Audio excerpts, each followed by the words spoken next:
राज्यातील सर्वसामान्य जनतेला दर्जेदार आरोग्य सुविधा देण्यासाठी राज्य शासन कटिबद्ध असून सातारा जिल्ह्यातील प्राथमिक आरोग्य केंद्र सुसज्ज करण्यासाठी सुरू करण्यात आलेल्या स्मार्ट PHC या सातारा पॅटर्न राज्यभर राबवण्यात येईल असे प्रतिपादन मुख्यमंत्री एकनाथ शिंदे यांनी केले आहे।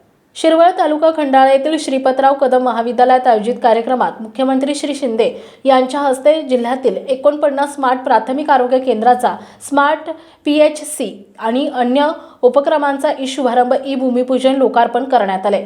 यावेळी पालकमंत्री शंभूराजे देसाई, इतर मागास आणि बहुजन कल्याण मंत्री अतुल सावे, आमदार मकरंद पाटील, जिल्हाधिकारी जितेंद्र डुडी, मुख्य कार्यकारी अधिकारी ज्ञानेश्वर खिलारी, पोलीस अधीक्षक समीर शेख आदी उपस्थित होते।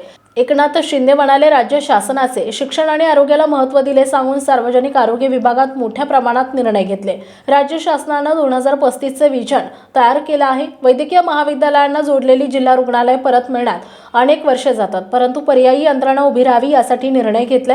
महात्मा फुले जन आरोग्य योजनेमध्ये 1.5 लाख रुपयांची मर्यादा 5 लाख रुपयांवर नेण्याचा निर्णय आणि त्याचा सर्वांना लाभ आरोग्य विभागामार्फत महिला आणि बालकांची आरोग्य तपासणी शासकीय रुग्णालयात कॅशलेस सेवा देण्याचा निर्णय राबवण्यात येत आहे। गेल्या 1.5 वर्षात सुमारे 150 कोटी रुपयांहून अधिकचा मुख्यमंत्री सहाय्यता निधी लोकांना दिला। स्मार्ट PHC अंतर्गत दवाखान्यात देण्यात येणाऱ्या सोयी सुविधा निरंतरपणे मिळत राहाव्यात यासाठी देखभाल दुरुस्तीच्या अनुषंगाने आवश्यक निधीची तरतूद जिल्हा वार्षिक योजनेतून करण्यात येईल। सातारा जिल्ह्याला निसर्गाचं मोठं वरदान लाभलं असून इथेच रोजगार मिळावा यासाठी पर्यटनाला मोठी चालना मिळावी म्हणून प्रयत्नशील आहे।